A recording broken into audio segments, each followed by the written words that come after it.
What's going on, everybody? How are we doing today? I am very pleased to be with you again this Saturday. Um, Things are slowly progressing around here, getting closer and closer to being back to normal. So that's always a good thing. So today we are going to talk about the latest compilation, This Is Darkness Presents Vol.3 Expiratio. Of course, expiration in Latin. Um, I did not necessarily know if I would ever make a compilation again, to be honest with you. It's a lot of hard work, and usually, sorry, 1 second here, I'm adjusting the comments. It's probably too much. That should do. Hi Attila, hi Insectarium. Yeah, so it's a lot of hard work putting that together. Hats off to record label owners and generally people that do these compilations on a frequent basis because there is so much work that goes into it. Um, just just on the level of contacting all of the people that are involved, there's so much work. Just the general communication is insanity. Um, and I luckily am able to rely on such an amazing community of dark ambient artists to present us with all of these amazing tracks. And each one of these that goes by, I become more and more surprised and impressed with the response of, well, not impressed, surprised and pleased, I should say, with the response from the community of artists that I contact. I did my first compilation back in, I think, 2015 for Terra Relicta, and that's where the idea sort of spawned for me. And I kind of took the idea from Kalpa Mantra. The I don't think they're connected anymore, but they used to be sort of the digital Bandcamp arm of Malignant Records. Um, and now I think it's sort of a separate entity. I haven't seen any connection between Kalpa Mantra and Malignant over the last few years. But I when I first became a dark ambient fan, I was really impressed with the amount. I really liked the extremely the large number of artists that were included on these compilations. Um, as a newcomer to the genre back then, it was a way that I could just sort of purchase one thing and just like and then have it all in the higher quality files where I can listen to the FLAC files or the WAV files on my computer, whatever I decided to download from Bandcamp, and discover so many new artists all at once. And then, from what I learned with those compilations, then I would go forward and purchase albums by the artists on those compilations that I liked the most, ones that I wanted to find out more about, things like that. So when I decided to do my own compilations, that was something that I wanted to do, was to have a really large number of musicians involved so that people could discover new things. There's some compilations, like, for instance, Cryochamber's Tombs series is a good example, that sort of have like 4 or 5 artists on it, and maybe no more than 10 tracks, no more than 12, 15 tracks, like a regular album size compilation that is, about 50, 60 minutes long. And there's certainly a place for that, and that place is even more so within established record labels where there's a specific concept that's being worked with, and they want to have a fluid album that is very cohesive, um, working as a whole from beginning to the end. But with my compilations, it's always been sort of like a catalog. Like, you might only want to listen to a certain track 1 or 2 times. You might be like, this artist isn't for me, but then you still got 49 others, and maybe 10, 15, 20 of those, you're going to say, I need to hear more by this person, and I want to purchase their album or their whole discography and really dive into this artist. And on that note, that was something that I wanted to do also, was to have equal combination of newer artists and well established artists. And maybe this time, maybe this time I've failed on that a little bit, because um, to be honest, sort of the way that I've done it in the past was I contacted all of the ones that I really, really wanted on the compilation first. Like the biggest names I asked first to give them the most time, because, you know, somebody that only has like one album out and doesn't have a big name for themselves, or to be honest with you, going to try really hard to get a track to me by the deadline. But some more well-established artists might be like, I'm not going to be able to come up with anything in the next 3 months. Like, maybe if you gave me 5 or 6 months, I could put that together for you, but I just don't have time with my schedule. And to be honest, it's just not as important to them. Some, you know, this isn't to speak for everybody. This is just for some people. So, but as time goes by, like this album in particular, some of the biggest artists that I wasn't even necessarily expecting to say yes, uh, I was not even necessarily expecting for some of them to respond to me at all, to be honest with you. And a couple of those ones, like, immediately got back, like, yes, I'm in. And I'm like, no shit. So then it came to like, okay, I have like 30 or 40 of my initial invites that said yes, like right away. So there was less room left then for smaller names to be involved. So I did still try to make that as much of a thing as possible, but yeah, I'm looking through it right now, and there's not that many smaller names on there, to be honest with you. I'm really, really impressed with the response. Like, again, not impressed, I'm pleased. I am thankful of the response of the artists that took part in this. And another thing that should be mentioned is um the way that I structure this is I keep the profits myself. This is sort of the almost like Patreon's done all right this year, but in the past, Patreon's use for helping me out in any way was utterly negligible. So these compilations over the years have been the single way that I have made money with This Is Darkness. Like, this is the only place that money usually comes from with This Is Darkness. So I kind of have that agreement with the artists that they'll get their names out there and I'll keep the profits. So that is like a special thank you to the artists for basically contributing a track for free, which is really fucking cool of them. Um, and yeah, I kind of lost the track of where I was going with that. Well, so another thing on the topic of the pricing. Oh yeah, the other thing I was gonna say was that the as far as like our verbal agreement, I don't like. I'm not much of a businessman, so we have verbal agreements that the artists keep the rights to their tracks. So some of these might pop up in the future in exactly the same form, or more often it's in remixed form, that these tracks will show up on albums later.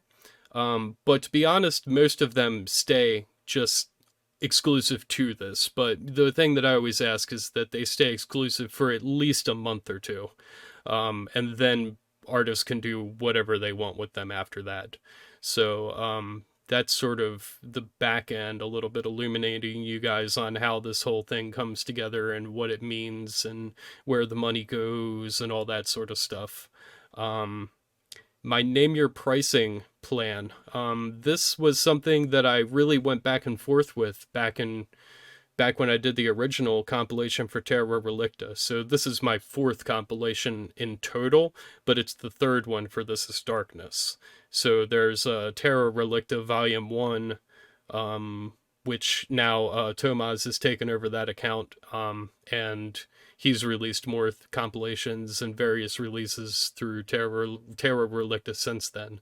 And then when I started This Is Darkness, I started with volume 1 again for this one. So now there's 3 volumes on This Is Darkness and 1 volume on Terra Relicta. So I am totally separated from that account now. But if you want to go back and check it out, obviously you're welcome to. I curated it, but I no longer accept the funds for it. That whole account has been transferred over to Tomaz over the last couple of years. Sip of coffee.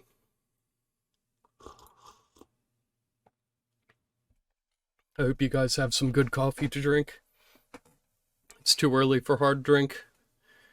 Maybe not everywhere. Maybe if you're in Europe, it's a good time for hard drink. If so, cheers. Bottoms up. Hey, what's up, Rich? Thanks for stopping by. Yeah, Rich Dodgen there. He is the other person behind This Is Darkness, if you guys don't know. I haven't written hardly anything for the website in like the last 2 years now.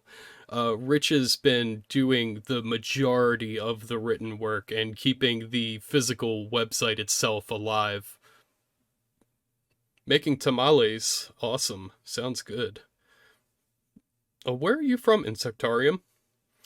I just assume everybody is European. But yeah, you don't have to tell me, but I'd be interested to know. Springfield, Illinois. Okay. Cool. Yeah, so about the name your price. I sort of thought this thing through. There's 4 of you there listening. Well, that's cool. Hello to everybody.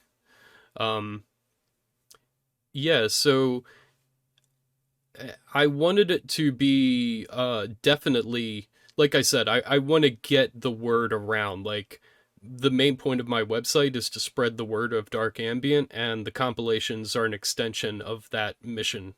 And so at first I was leaning towards a low price. Like, I wanted to get some profit out of it. Like, I like money. Everybody likes money. I wanted some profit. And I was like, well, if I make it free, everybody's just going to drop a 0 in there. But I really went back and forth about maybe it should be $5, maybe it should be free, maybe it should be $2. And I finally just landed on fuck it, let's make this thing free and see what happens. So I did name your price with the first one, and there was a really good response. And all of these compilations at this point are some of the most highly purchased dark ambient tagged albums on Bandcamp, which is fucking crazy to me. Now, I only do one every 2 or 3 years, so that's not saying I'm getting rich off of this, but if I did this once a month and got the same response with every album, then that would be pretty fucking impressive. But yeah, I think people have really responded well to Name Your Price. And so, if you don't have any fucking money, you just drop a 0 in there. And if you respect what I'm doing and respect, the artists contributing to it, then people put something else in there other than a 0. And everybody that's put something other than a 0, that's fucking awesome of you. And everybody that put a 0, I feel you, and I've done it myself a million times. So, yeah, it's these are some of the most highly purchased, but also if I look at the number of downloads, it's literally in the thousands for some of the older compilations, which just blows my mind. Literally several thousand people have put a 0 in there and downloaded this album, which is, I think, fucking awesome. Not this album, the previous albums. So yeah, so I think that's sort of everything I want to say about the album itself.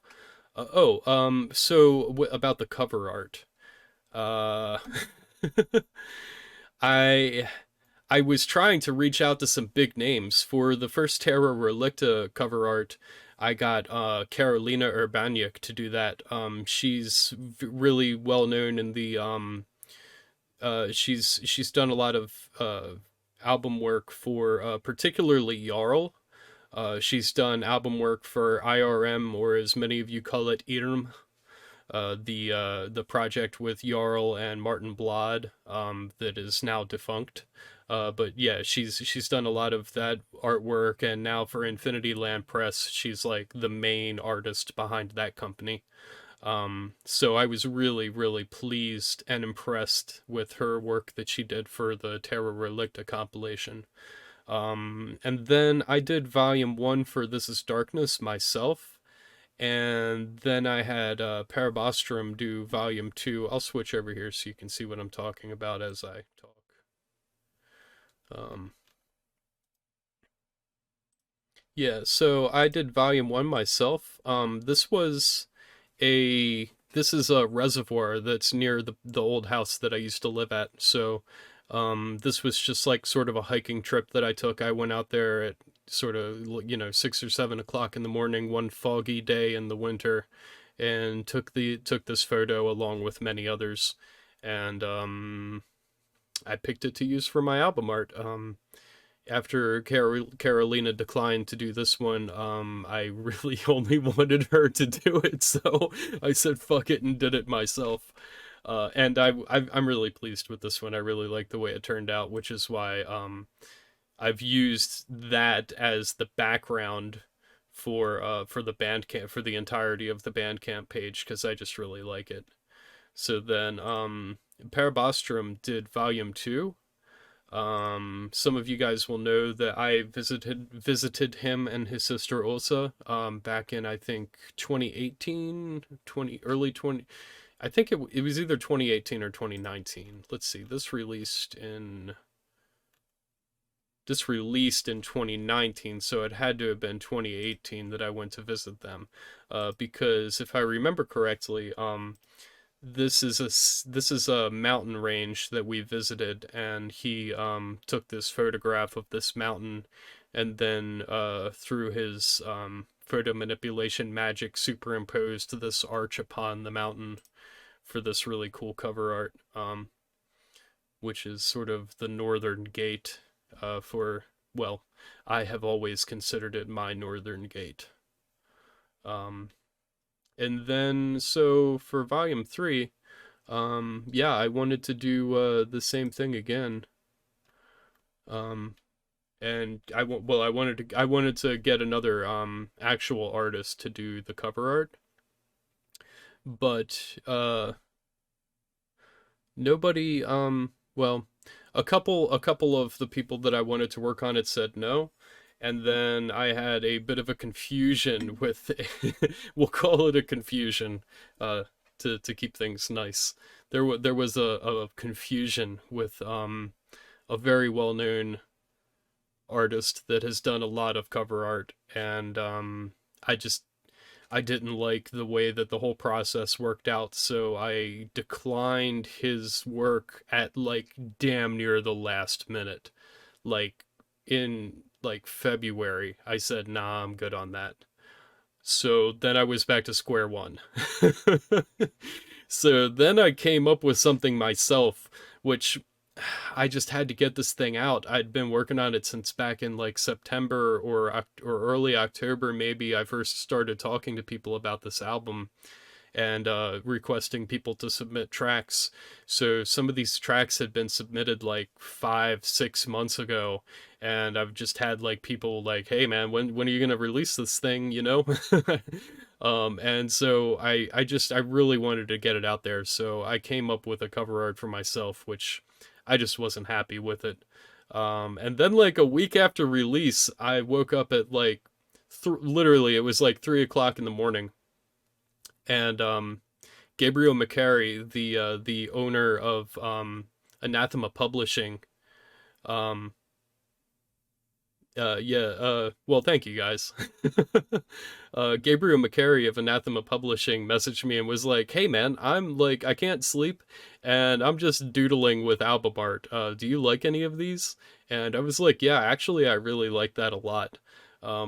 Because like, well, I mean, the one that I did was cool enough. Like, I don't dislike it. That's why I used it. But something that Pear told me, which I've tried to stick with over the years, is your album art should look as good as a thumbnail as it does full size. And mine definitely did not pass that standard. Like, it looked cool big, but you really couldn't tell what was going on when it was small. And like this one just pops out at you when it's small. Like if you look at like all three of these, if you look down here on the right column at the thumbnail, they all just like pop right out at you. Like if you're scrolling through albums, you'll be like, "Oh, hey, what's that?" Like it doesn't look like a jumble of shit. It looks like something. You basically like can recognize it immediately. So I really liked that about what Gabriel did here. And I was like, yeah, hell yeah, let's go with that. So, he was like, yeah, if you want to use it, go for it. So I was like, fuck yeah, I'm going to do that. So I did. So that's why I changed the cover art, because mine was like basically a band-aid that had to go on a gushing wound. And he's like, hey man, want me to sew that up for you? And yeah, so there's my metaphor. Um, yeah, so let's see. Yeah, I think that's a good history of the whole project as a concept and this particular version of it. That should give you guys some good background on it. So yeah, so if you guys followed a lot of what I've been doing over the last year, Gydja's latest release on Frozen Light, fuck, or no, sorry, Winter Light. God, I am so bad at that. I'm constantly calling Winter Light something else. I don't want to say it again because I'll start confusing you guys. Gydja's latest release on Winter Light was like pretty much my favorite album of 2021. So for that reason, I made her track the first one on this compilation. I always like to get like some big names and or some of my favorite tracks and or favorite artists like at the very very beginning of these compilations, so when people first open it up they're like ooh, and then as it goes further down it's just totally mixed together. Like the first five are to some extent some of my top fives on the album, but after the first five it's totally randomized. Like I have a cohesion in the way that it flows, but not in terms of like number 12 is better than number 42. Like number 42 could be just as good as number 12 in my personal opinion. The position of it in the album does not have anything to do with its quality as a track or the artist's quality as an artist.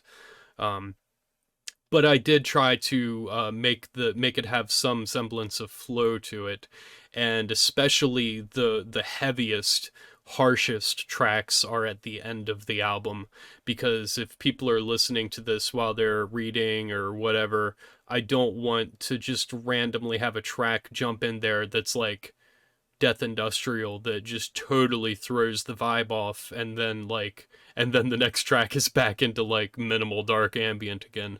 So throughout all of my releases I have kept the heaviest tracks at the end, so like Theologian, The Vomit Arsonist, and interestingly enough Druha Smirt has become an incredibly heavy project. I was not expecting the vibe of this track at all. It's very black metal. I really like it, but it's not at all what I'm used to of Druha Smirt. So that's cool. So yeah, so Gydja, let's listen to a little of this.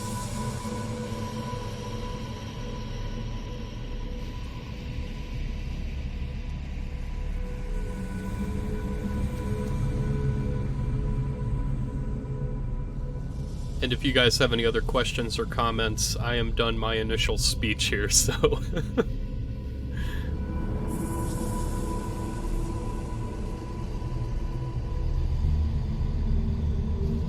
Hell yeah, thanks, Rich. Let me get the chat up on the screen here. I always forget to put it on this window.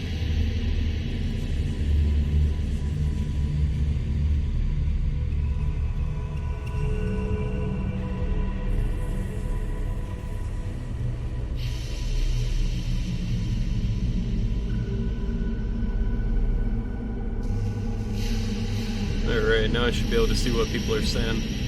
Or you guys can also see what people are saying, I should say.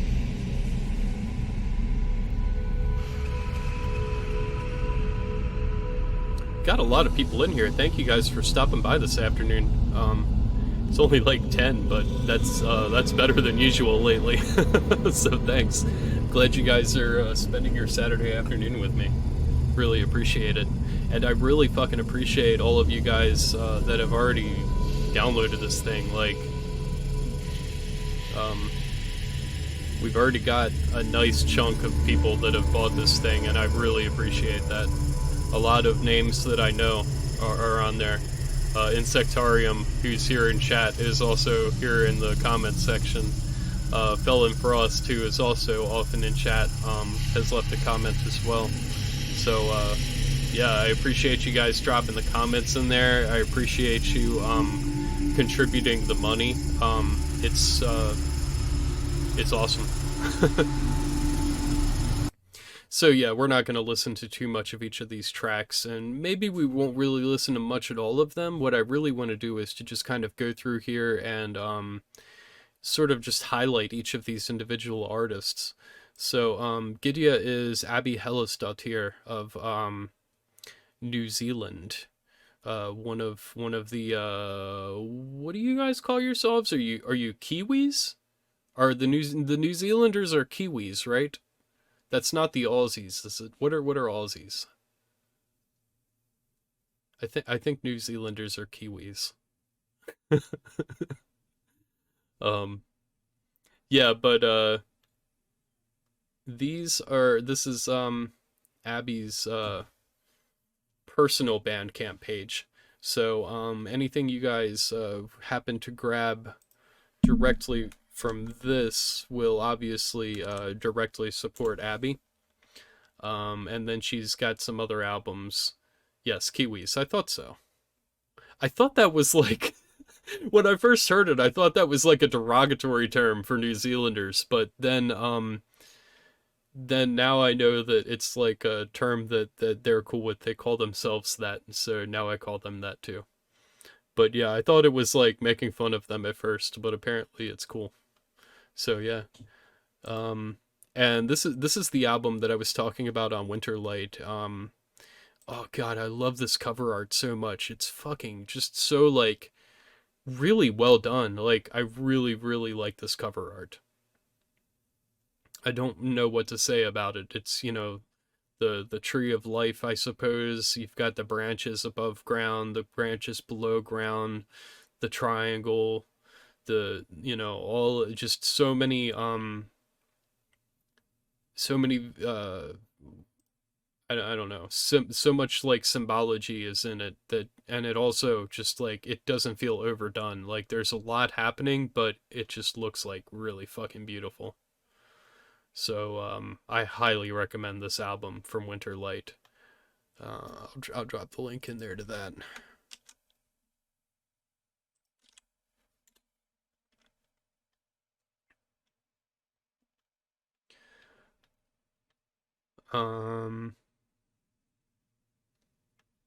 Yeah, this came out in April of last year, and this was probably my most favoriteist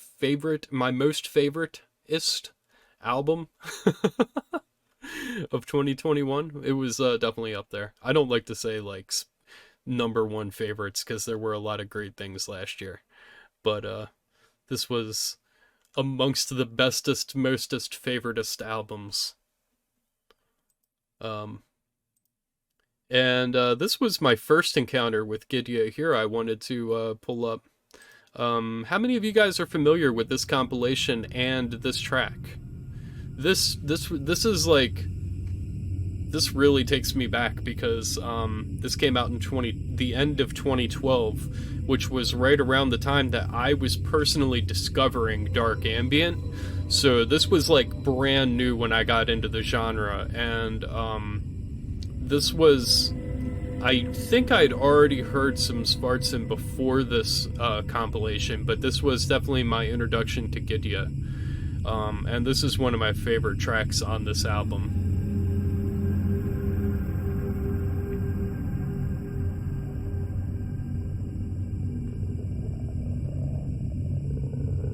Still a fantastic release. I listened to it not too long ago all the way through, and it's a really fantastic compilation.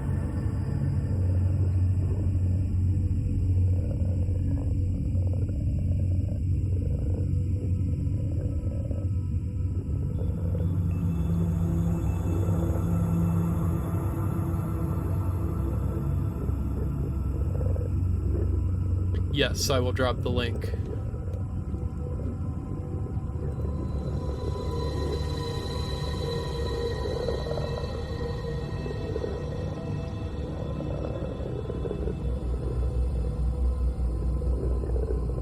Nobody here is familiar with this? This is a like I said, this is very special album to me because it just came at exactly the right time for me.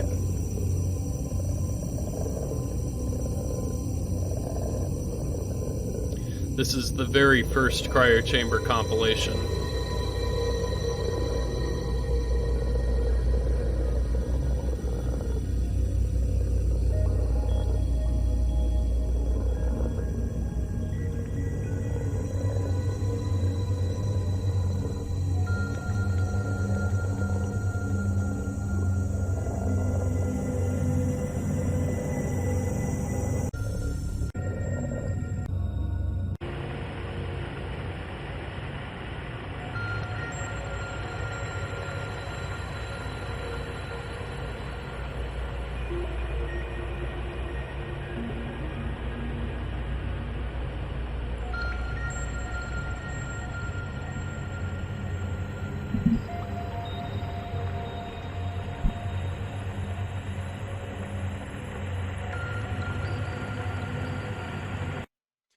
And then also on the line of compilations, this was a track that she did for a recent compilation, which I really liked as well. Mitra, music for Nepal.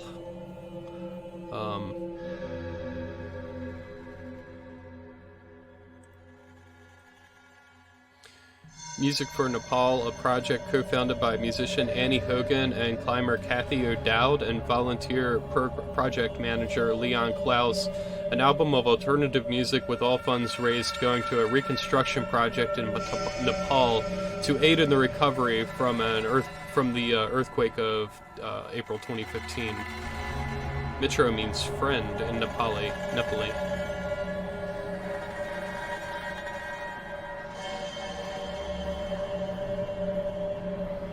Yeah, I really love this track too. For those of you that are unfamiliar, the Kumari is a living goddess. There's currently 3 Kumari in Nepal, in various cities. There's sort of the main one, I think that's the Royal Kumari, and then there's 2 others in several other cities.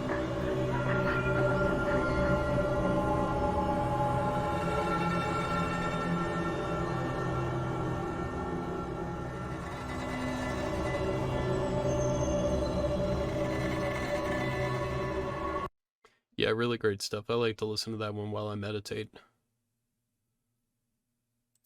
Alright, let's get these off the screen.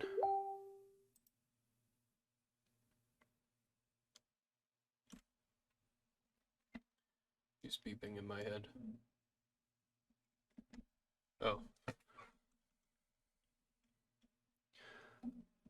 Do you guys hear that? Should I mute that? Did you just hear my Facebook Messenger? Yeah, so the second track is Hymnambulae, which I think anybody... Yeah, I need to mute that.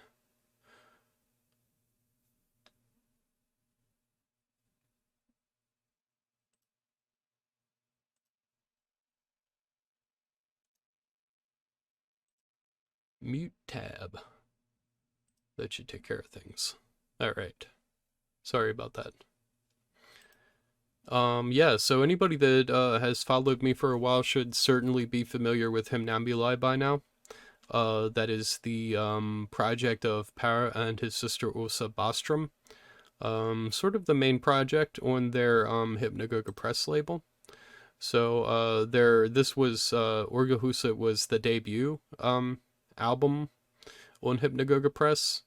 Nausicaa was a really interesting release with Hymnambulae's music behind Gunnar Ekelof's poetry, and it's actual recordings of Gunnar Ekelof reading the poetry himself that they procured legally from his family. And then they also got a let's see if it's on here. It doesn't say it on here specifically. Oh, and this was mastered by Simon Heath, which is cool. So you know it's a good mastering.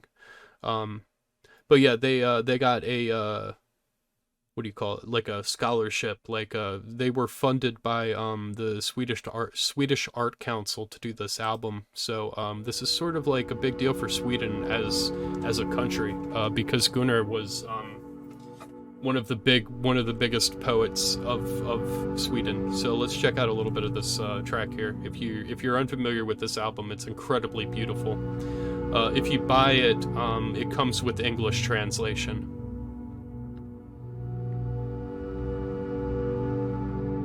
I really highly recommend Gunnar Ekelof's works if you're not familiar.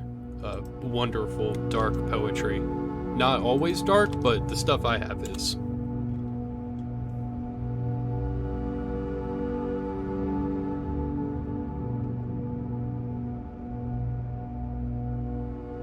Yeah, I don't have any at hand.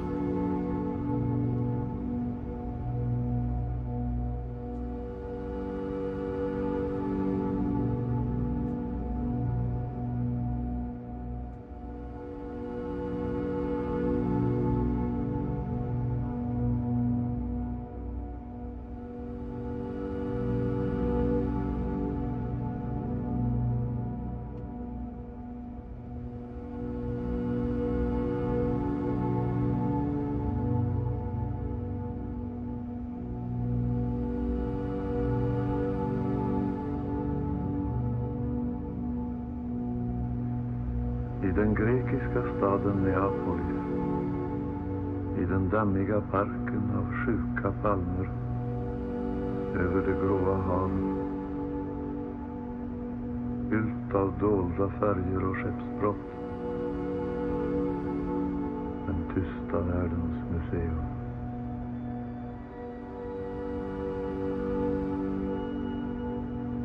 Åttafotingen, dold. Yeah, really great stuff. And then Endarli, I love listening to this one during meditation. This is a really chill album. So yeah, so of course I was very pleased to have Hymnambulae on the release. Next up is Apocryphos, who I interviewed very recently. Well, one of the most recent interviews I did for This Is Darkness. It's been a little bit now.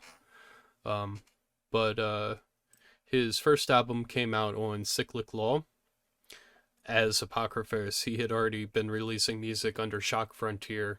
I'm drawing a blank on his other project. Anyways, Psychomantium. Good, there it is. Yeah, Simon Heath did this album art actually. But this one was released on Cyclic Law, his debut. And then his second album, Stone Speak, was on Cryochamber. His third album, Against Civilization, was also on Cryochamber. He was also part of my very most favorite dark ambient album of all time, Onyx, which was Apocryphos, Kammerheit, and Atrium Carcery, all three together. Utterly exquisite music. Just, this is the very best of dark ambient to me.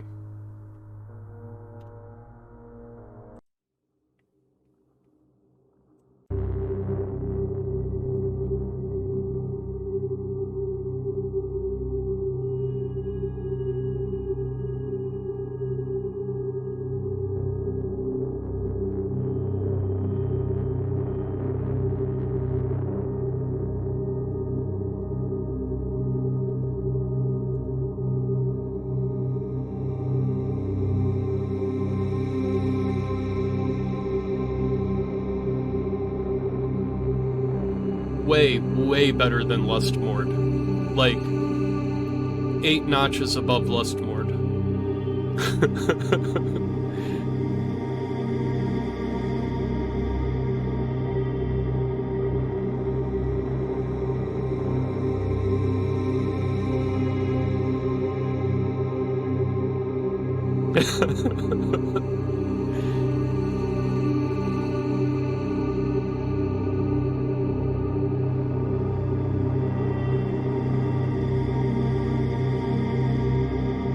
Yeah, I never get tired of the Lustmord jokes. And then the follow-up to Onyx was Echo, which is also a great release.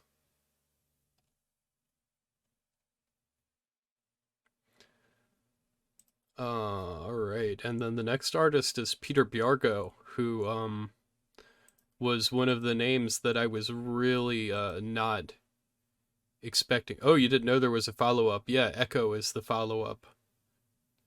Yeah, I already closed the tab, but yeah, you can find it. It's on Cryo Chamber. It's a really great release. Yeah, sorry, I should have dropped the link in there. It's not as good as Onyx in my opinion, but it's still really good. Yeah, Peter Bjargo. Peter Bjargo, active within music for around 30 years. The project Arcana was first released back in 1996, and Peter's first solo album came out in 2009. He's definitely a legend of the post-industrial scene. I really like his album, this Animus Retinentii.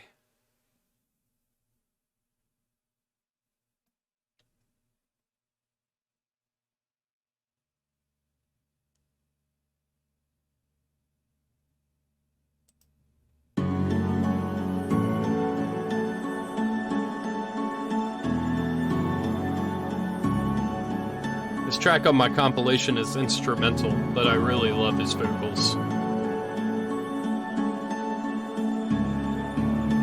Yeah, he's such an amazing artist.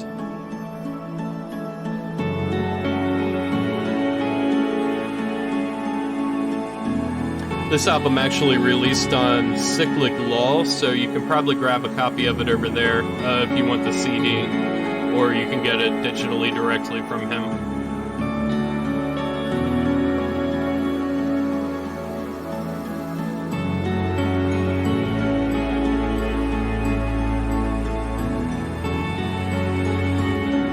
I flipped as well. Cecilia messaged me back, like, immediately. His wife, Cecilia Bjargo, messaged me back, like, immediately and was like, yes, Peter wants to be on it. And I was like, oh my god, yes! I was so happy.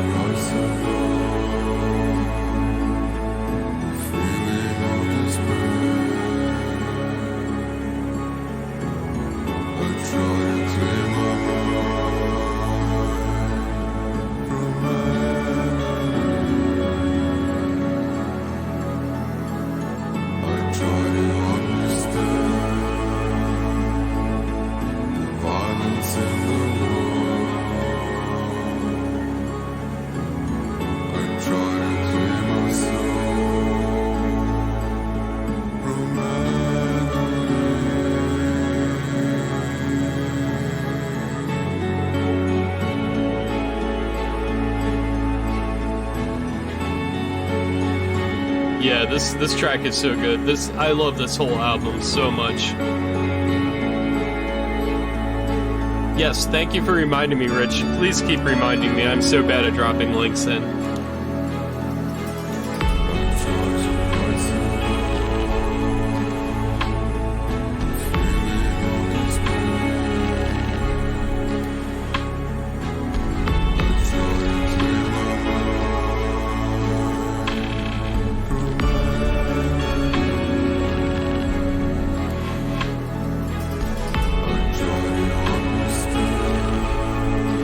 No shit, you didn't know he was still, yeah. Are you familiar with the Sophia Project Insectarium?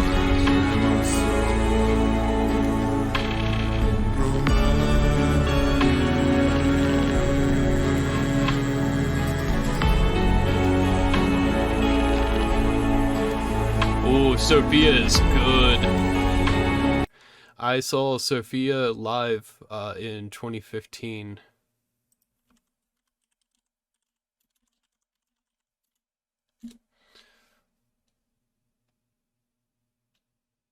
Let's see if I can find... Is this the one? Yes. This album here is so fucking good. Yeah, so Peter Bjargo's main project was Arcana, and he's personally creating only as his own name, Peter Bjargo, or just Bjargo, I guess.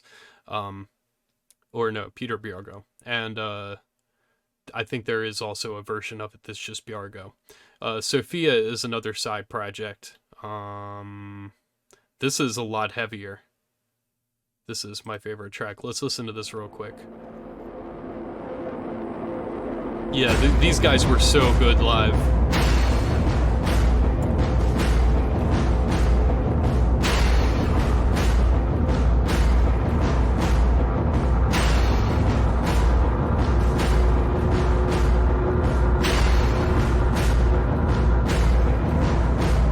No!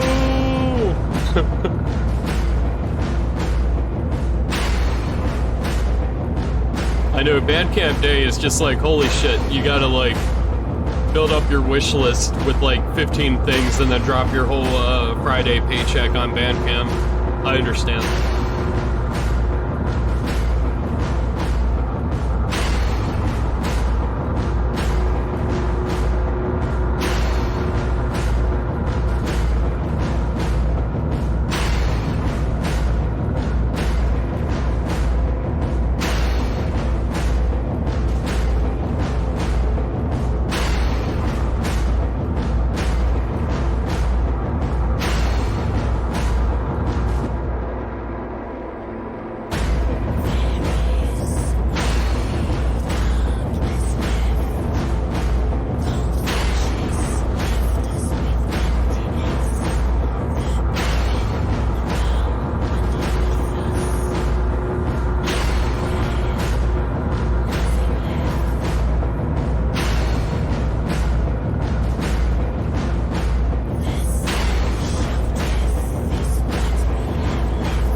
Yeah, really great stuff there.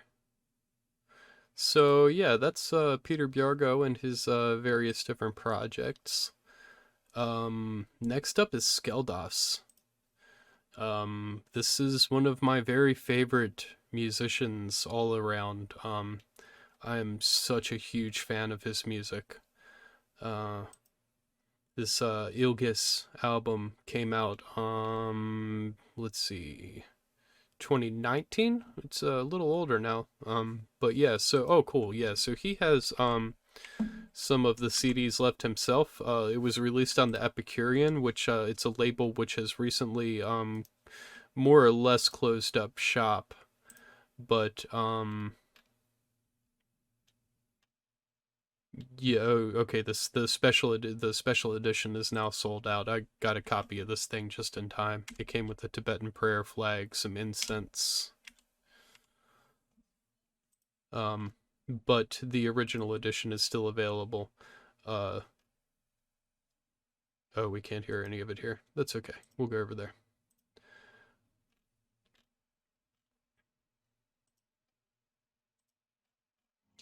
It's a combination of sort of it's a very melancholic project. He is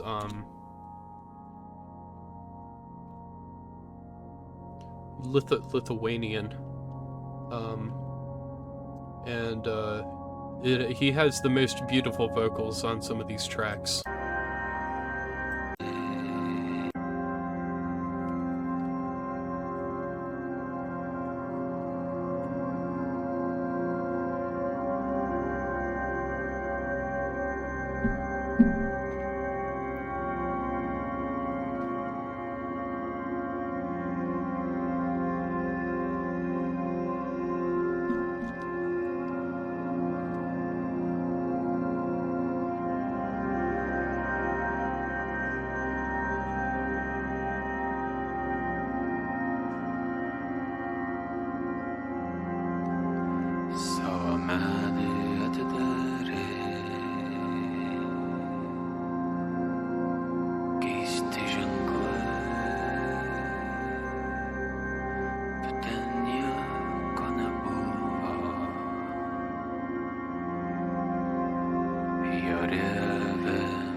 Yeah, so I highly recommend checking that out. And then this one is actually getting a re-release on vinyl. This is one of his side projects. With him and Rukana. This one was originally released back in 2017, and the new album is. Let me see if I can find a link to it here real quick. Oh yeah, okay.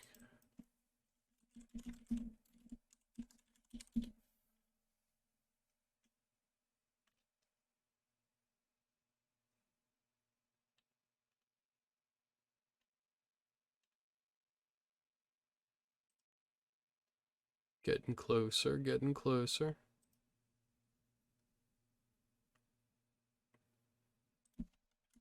Alright, here's the link.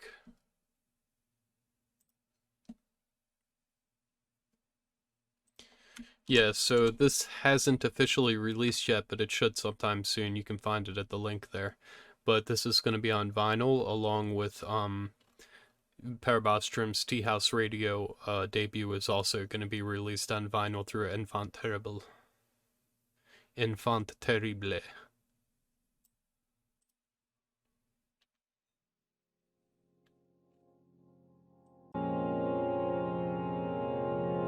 But yeah, this project has a lot of similarities to Skeldos. Really, really wonderful music.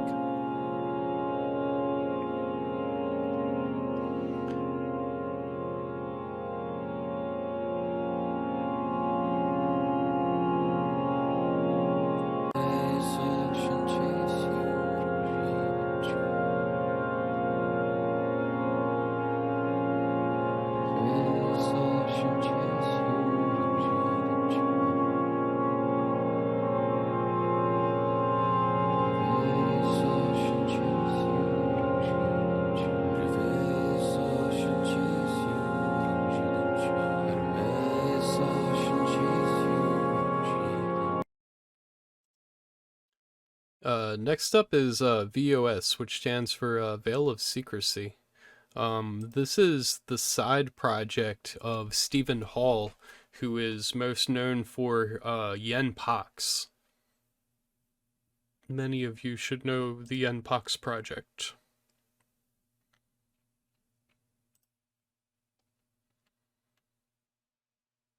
Of course. So I did not pull up his Bandcamp page, but I think. Ooh, Yen Pox is new to you. Um,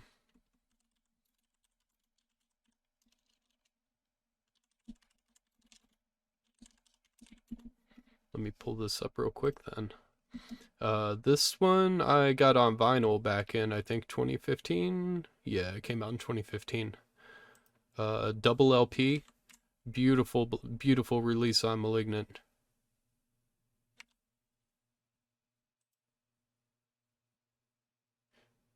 Hey, what's up, Anarchy? Yes, we are looking at Yen Pox right now. Because I'm for if you've just arrived, I'm going through highlighting the different artists that have that are on my new This Is Darkness Vol.3 compilation. Let me drop the link to that in here real quick for you guys. But yeah, here, let me go down to Grief Ritual is my favorite track on this. Yempox is some of the very best known dark ambient projects, I would say. They have a sort of a very heavy industrial vibe to them, but it's certainly 100% dark ambient. This was their latest release. And it sounds glorious on vinyl.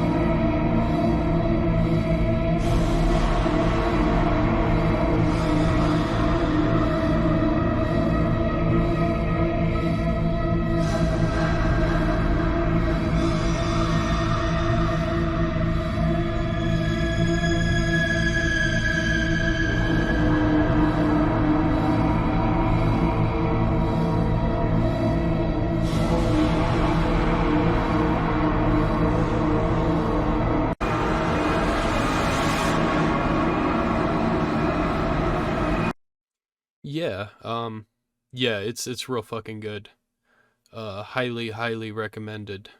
Did I drop the link in there? I did not. I'll put the link to this in. Yeah, I recommend the vinyl. It's a absolute classic. It was an instant classic. I think I gave it 10 out of 10 when it released, back when I was still rating albums for Terra Relicta.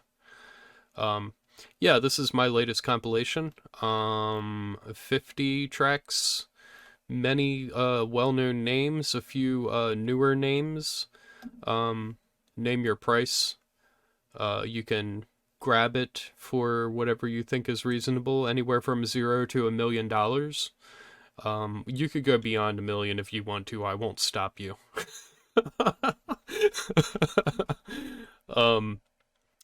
But yeah, so yeah, I talked about the album, yeah, because there's probably some other people that weren't here at the beginning. If you check out the beginning of the stream later, I will post this up on YouTube over the coming days that you can rewatch it there, or you can sort of scroll back to the beginning after it finishes, or you might be able to now, but I prefer you to watch live, so you can be part of chat and everything. But yeah, I sort of talked about the history of my compilation series and gave some sort of behind the scenes details about the way that these things work. So in this stream and coming streams, because there are 50 tracks and I am not going to even try to get through 50 artists today, I'll probably do around 20 of these and then maybe not even that, and then call it a day, and I'll just keep going back to this in coming streams. Oh, nice. Yeah, Bloodbox. Hell yeah. Yeah, I would love to see Yenpox live. That would be really cool. Yeah, so VOS, that's the one of the guys of Yenpox side project, which is also a very nice project, and I really love his track for the compilation. The next track is by Sysselmann, who I have been following him since his original release, the Northern Chronicles, over on Tippy Token. I really love this album from the very moment that I heard it. It has a sort of Northhaunt Ugashania feel to it, very northern focused. There's also quite a bit of ritual elements to this, though, in which separated from Northhaunt and Ugashania. where they are more standard, not standard, they're more strictly dark ambient, polar ambient, whereas this gets much more into ritual territory. But not all of the tracks, and less so with this original release than later ones.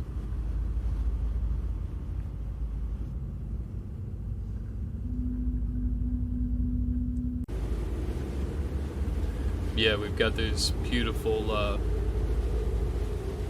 snowy field recordings in here that I just can't get enough of.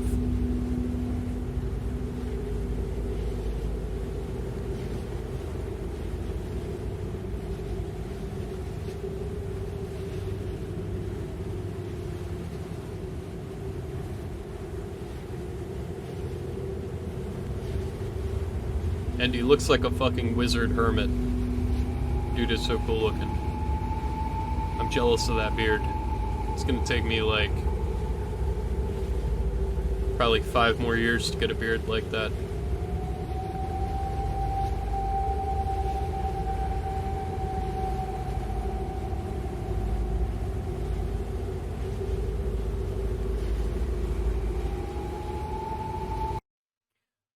And then here, his most recent album, Ritual of the Aurora Noir,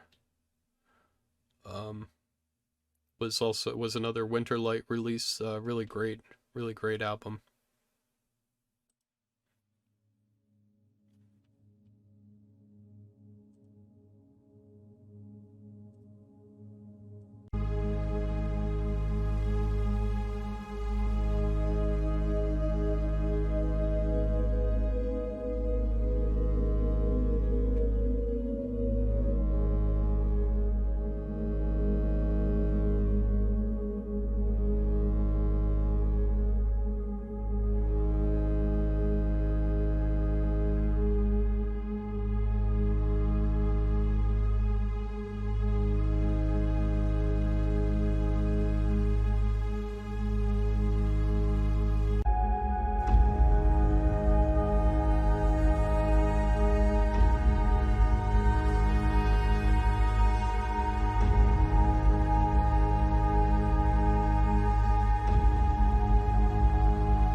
Yep, great stuff there. Definitely recommend thoroughly getting to know Sysselmann's music.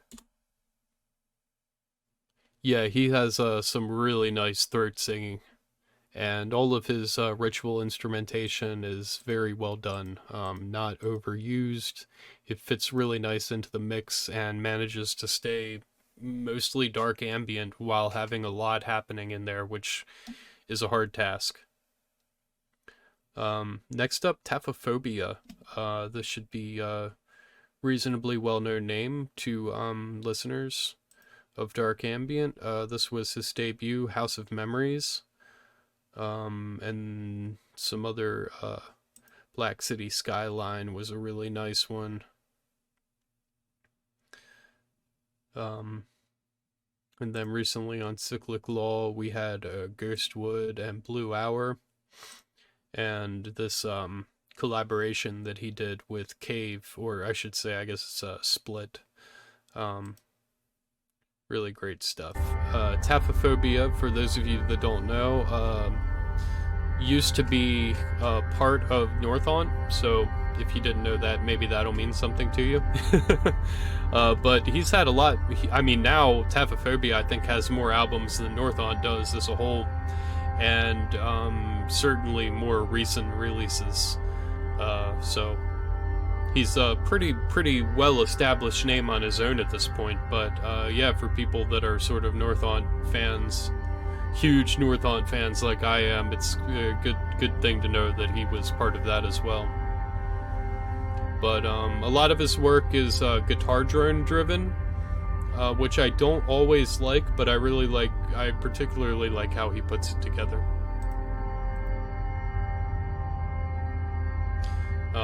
And this Taphephobia and Cave Monuments is a really nice release. I do recommend that to get to know both of these artists.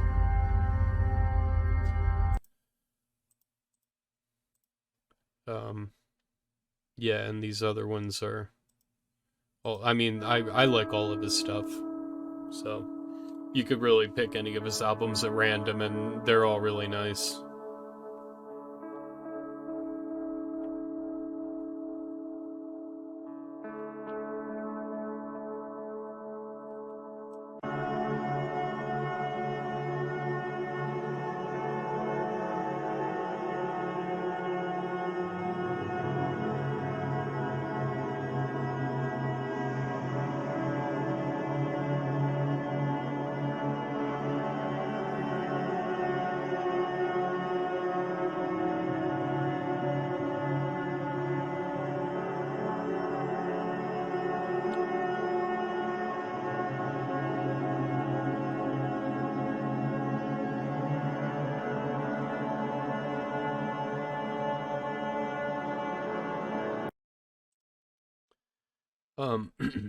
Next up we have Nubiferous, who I most know from his Black Mara releases. Sort of dark and ritual ambient project. This one in particular is a very nice release on Black Mara.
His music always really fucks with my head, which I enjoy.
Yeah, seriously, that's what I was thinking in Sectarium. That definitely would fit as a horror movie theme. Very Carpenter-esque.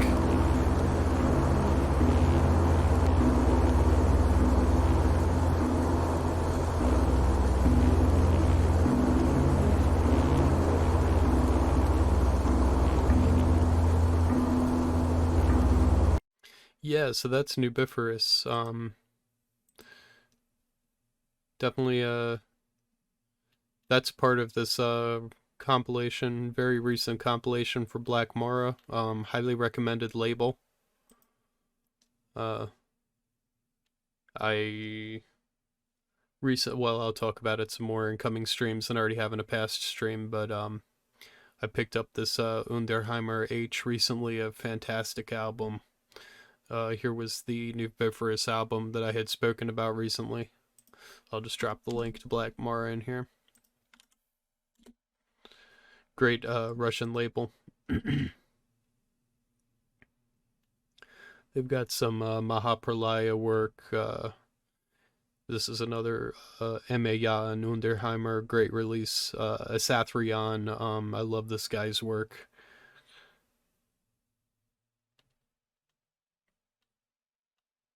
Some this Blessings from the Darkness is Effectus and Lamia Culta, which is now Corona Barathery.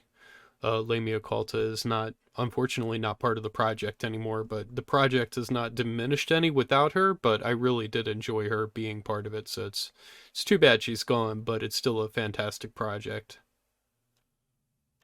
Insectarium, you meaning Blessing from the Darkness? Is that the one you're talking about?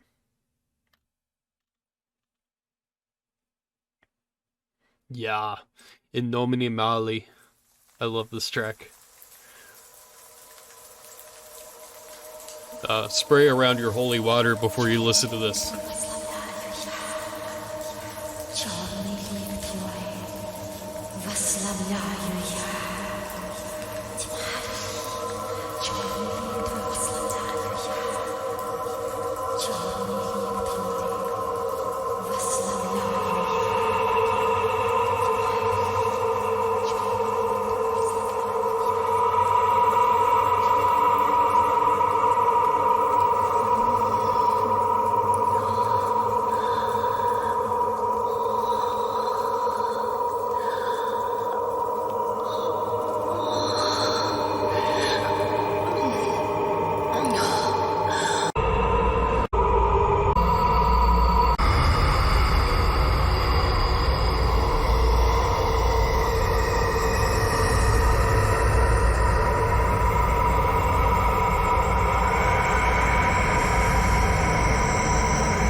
Caliginosa in nomine Montis Bene, potentia diabolici in ritum do bene, flamma flammea linit, bene nostre vocatus, per misericordia, per tenebra, per pestem, per terrorem, per mortem, per regenerationem in luce lunari.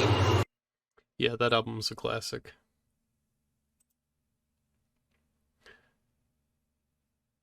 Wow, how did I end up there? Oh, yeah.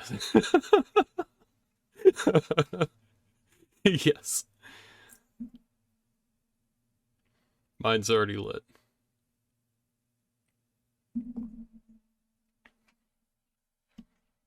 I already have the black candle and the patchouli burning.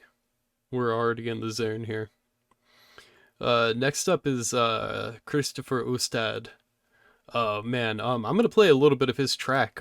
This is a really, oh man, I love Kristoffer Oustad's music, and he went above and beyond with this one. This is one of my favorites on the compilation, to be honest with you. I really love this track. Quite different than I was expecting, to be honest, but very nice.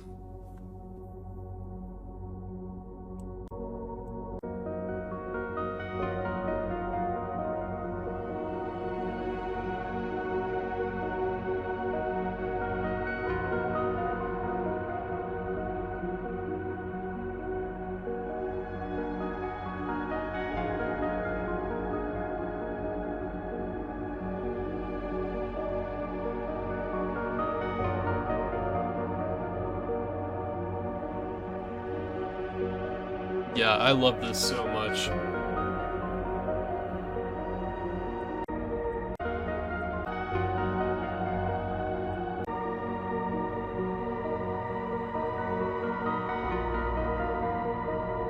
There's like a darkness pervading throughout the track, but it also has a very nice light feeling to it. It's hard to describe exactly. It's sort of simple, but also not. It's a really hard track to describe, but I really love it. I listened to it, like, I just put it on repeat when he first sent it to me. I was just like, oh my god, this is really fucking nice.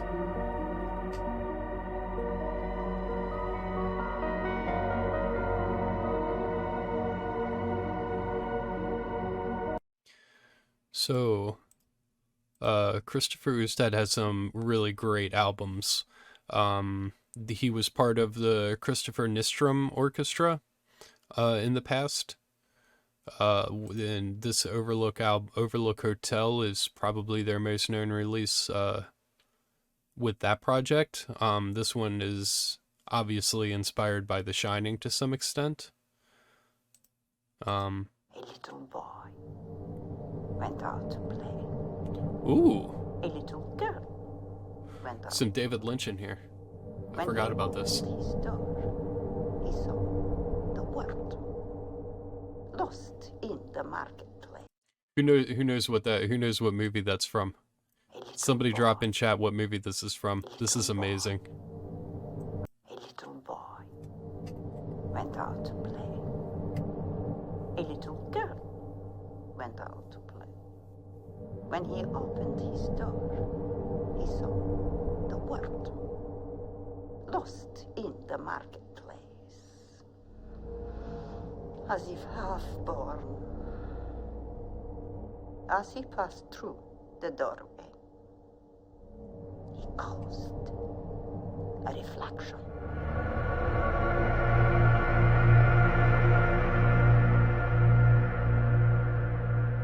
Then, Inland Empire. not through the marketplace, you see that, don't you? But through the alley, behind the marketplace. This lady talking was Laura Palmer's mother in Twin Peaks. Evil was born and followed the boy. This is the way to the palace.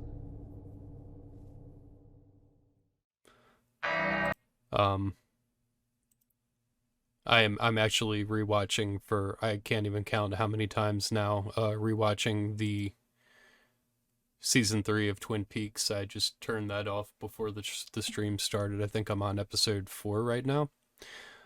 This is my personal favorite of Kristoffer Oustad's solo releases, Filthaven. This track blows my fucking mind. I love this track so much.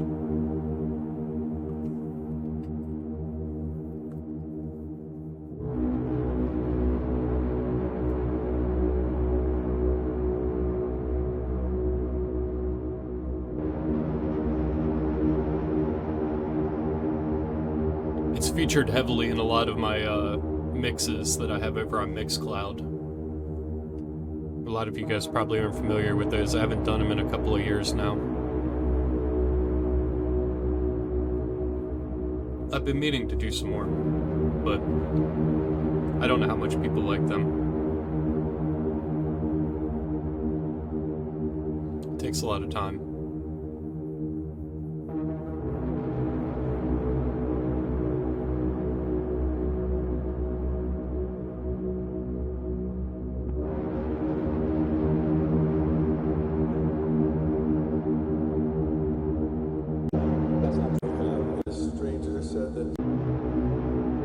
Alright, yeah, check out these, this vocal. It was back in 1979 when a stranger came to Elvis and Georgia. Now, Elvis and Georgia is on the eastern part of Georgia, very close to the South Carolina border. And this stranger said that he was part of a secret, and they wanted to build a big, great granite monument. This was done by a guy who gave a pseudonym, came in, paid cash, had his company set this thing up in 1980. Called himself R.C. Christian. That's not his real name. It says right on the stone for Sysselmann. Nobody knows his real name because that is mystery. Are you guys familiar with the mysterious stone in Elberton? Other than this fictional individual, nobody knows what secret he represents. Of course, Elberton mines granite stones, and they have the facilities to mine the granite. But he gave very specific directions as to how this was to be built, so that it would always be aligned in certain ways. We would always be able to see the North Star sort of aligned with the moon and with the various phases of the sun.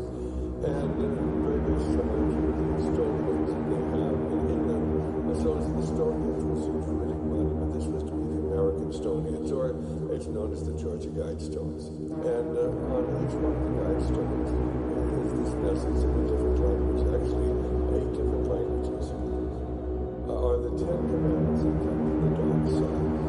And the first one is maintain of a world population of 500 million in constant balance with nature, which doesn't sound too bad until you realize that we've got over 6 billion people in the world. And if we're going to maintain a world population of 500 million in constant balance with nature, we're going to have to kill off about 90% or more of the world's population. I went there and looked at those things and said, now, hold on a minute. Today's population is 6 billion. They want to maintain humanity under 1/2 billion. Looks like a lot of people got to die.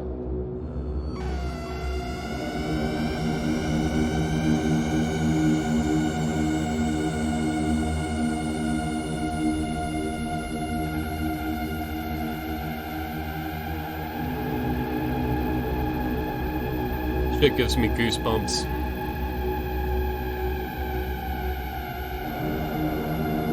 The way it transitions into this part. Which doesn't sound too bad until you realize that we've got over 6 billion people in the world. And if we're going to maintain a world population of 500 million in constant balance with nature, we're going to have to kill off about 90% or more of the world's population. I went there and looked at those things and said, now, hold on a minute. Today's population is 6 billion. They want to maintain humanity under 1/2 billion. Looks like a lot of people got to die.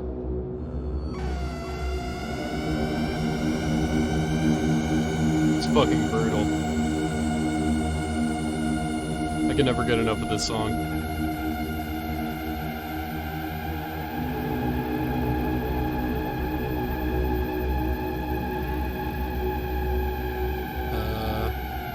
Alright, so I found a little bit of this.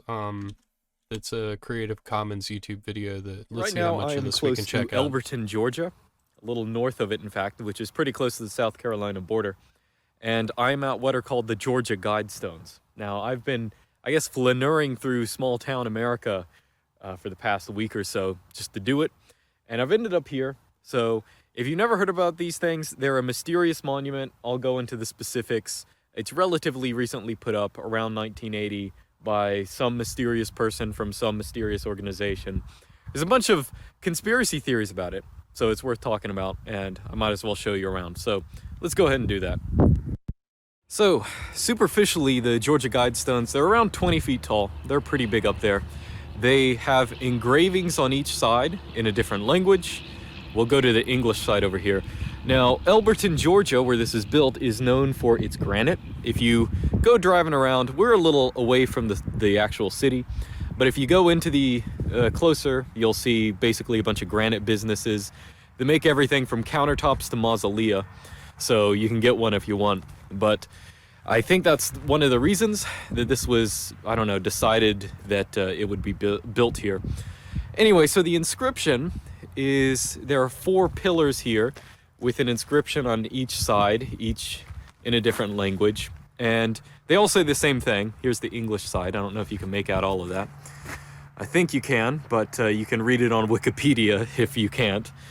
The idea behind it, so the LARP behind this monument, first off, was that if the whole world collapses, if society collapses, this granite monument might still be around, just because it's in a good location. Good material. It's not going to erode or something like that. So it's supposed to give advice in different languages as to how to organize society, so that's the LARP. Now, of course, most of them are just like, balance personal rights with social duties. I mean, it's just a bunch of platitudes, or avoid petty laws and useless official. I wish we could actually do one of these things, but now the more controversial one is at the very top. I don't think you can read it with the lighting. Yeah, okay. So maintain humanity under 500 million in perpetual balance with nature. So that's the controversial part, because there are, a whole bunch of conspiracy theory people who are like, dude, this monument's put up by like NWO, like Illuminati people. I think even the Gydja Guidestones have made it to an Alex Jones documentary. I think you can check. So there you have it. You pretty much, yeah, and so and so then YouTube has to have their disclaimer on here about what that actually is and what it is not. But yeah, so that gives you guys an idea about what this Elberton track is about. It's about those Guidestones, and it was put up in 1979, and it says, this thing about maintaining humanity at under 500 million people. So yeah, that's a pretty fucking brutal concept, and therefore there's a pretty fucking brutal dark ambient song that was made about that concept. So there you have it. He actually has this up on here as Name Your Price. That's pretty fucking gracious of him. So yeah, go ahead and grab that album for free, apparently. And if you want a CD copy of it, you can get those through Malignant Records.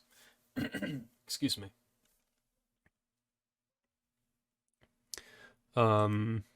Oh yeah, and before we get too far away from that, then I also wanted to play a track from this one released on Malignant also. More recently, this was in 2017. I think that previous one I was showing you was from 2015. This is a very different release. And this is a very strange project, but it's really fucking cool. What's the track? This is a lot. Is this the one? No, I think this is the one. Yeah, this shit's crazy.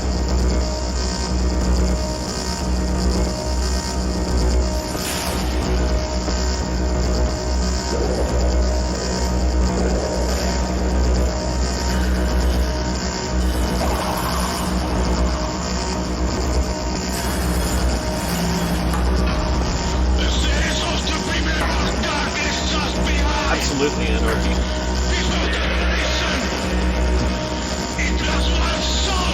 What's up, Grimbar? Thank you very much for checking out the stream. I'm glad you're here for the first time.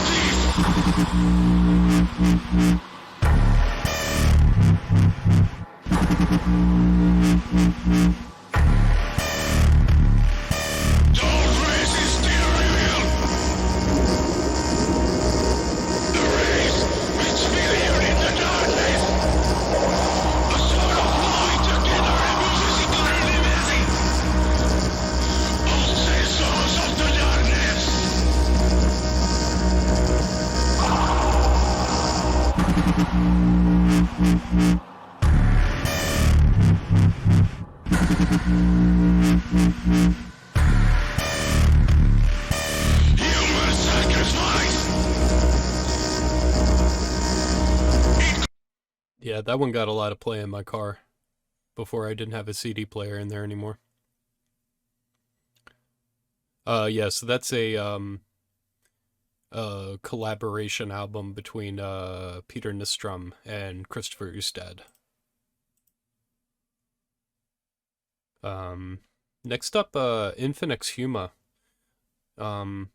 who will be playing at the upcoming concert. If anybody's near Pittsburgh, Robert Kozletsky from Apocryphos is hosting a dark ambient concert in Pittsburgh, which I'm going to be going to. That's at the end of this month.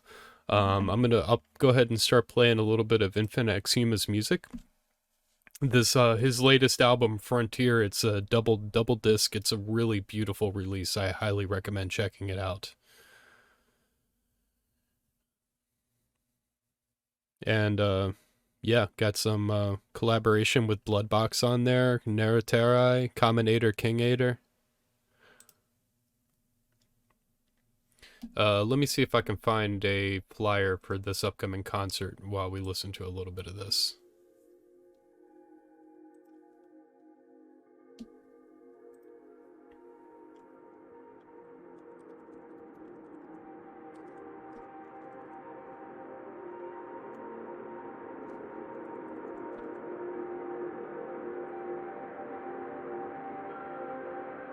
Oh, good.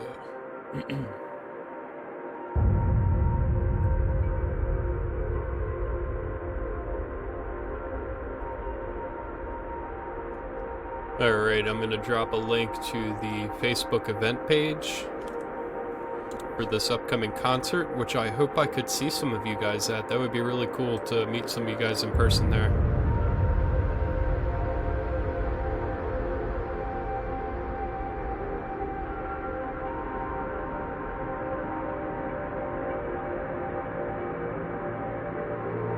Not sure.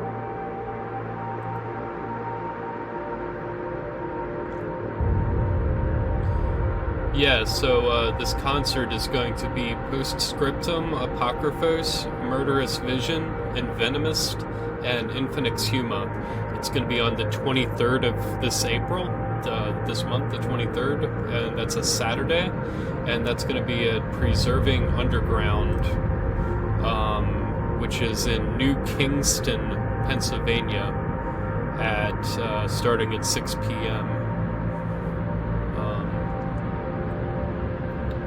I will drop the info in here. Yeah, I can understand, Rich.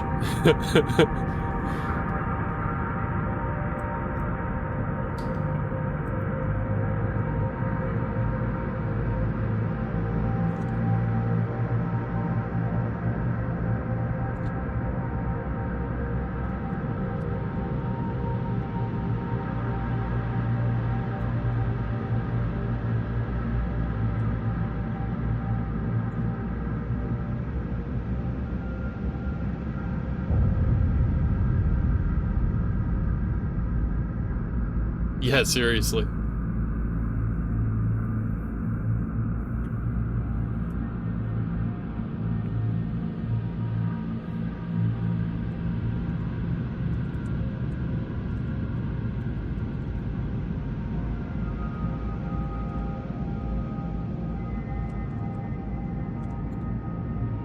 Yeah, the UK is definitely the issue. You have a very large pond that you would have to cross. Yeah, so check out that that Facebook link, and you can find the proper flyer and the event page for this over there.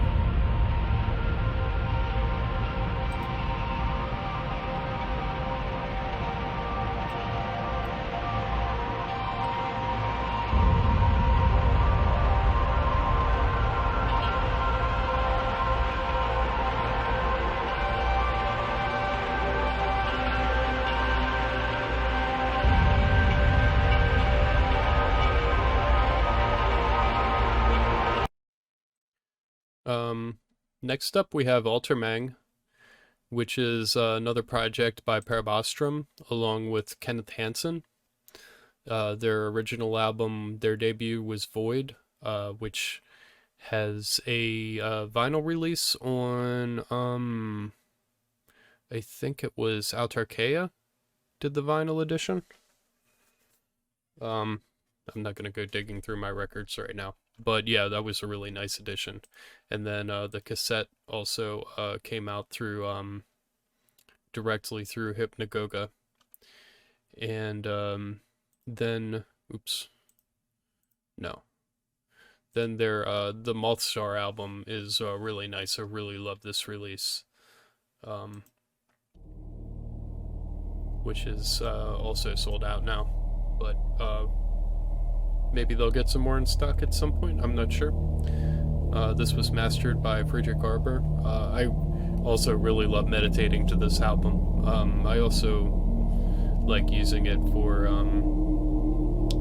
very background while I'm doing various divination, like tarot and astrology and things like that, but I'm not indulging in too much of that lately.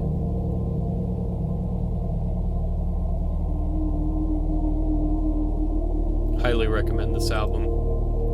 Absolutely magnificent music. There's your link.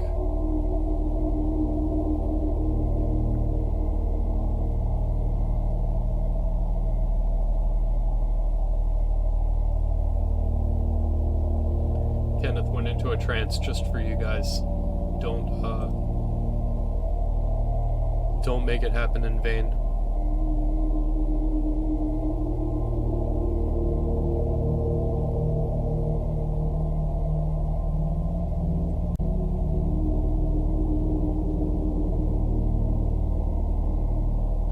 This track, Scythe, is actually one of the ones that I said this was on one of my previous compilations, and then they remixed it for this album, which I'm really excited about. That there's now 2 versions of one of my favorite songs of theirs. I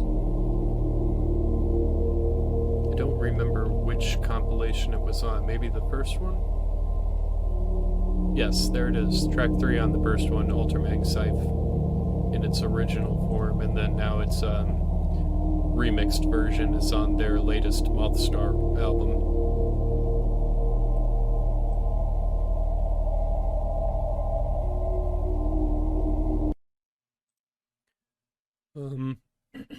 Let's see. I think I'm gonna go ahead and call it here. I'm gonna come back here over the coming days and weeks and go through some more of these releases. But I spent a good half hour talking there at the beginning just about the history of my compilation series and sort of the background of this release. So in somewhere mixed into this, I'm not sure what my schedule will be exactly yet, but there I will be talking about just generally recent dark ambient releases over the coming weeks. Probably maybe my next stream will be that, and then we're going to keep revisiting this compilation until we speak about all of the artists on the compilation, because I hold each and every one of these musicians in a very high regard, and I'm incredibly pleased to have them all involved in this. So we will have a look at all of them in detail over the coming weeks. So yeah, so I'll go ahead and call it here for today. So let me drop the link to the compilation in here one more time for anybody that showed up later and hasn't had a chance to check it out yet. As I said, name your price. All of the funding, whatever, all of the money goes to me. So if you want to show support for This Is Darkness, this is the easiest way to do that. This is the most rewarding way to support. Patreon is recurring and can be complicated, and you might not have a Patreon account, but I think pretty much everybody has Bandcamp at this point. So if you want to throw a couple dollars, that's awesome of you, and it's greatly appreciated. If you just want to drop a $0 in there and download the album, that is very cool too. Something, as I said, I have done myself many times, and I hold nobody to account for not having extra money to toss around. So whichever way you go about it, it's appreciated that you listen to the music or support or whatever. So with that, I will go ahead and head off of here. So yeah, thank you guys all for being with me today, and I will see you again very soon. Peace. Namaste. Namaskaram.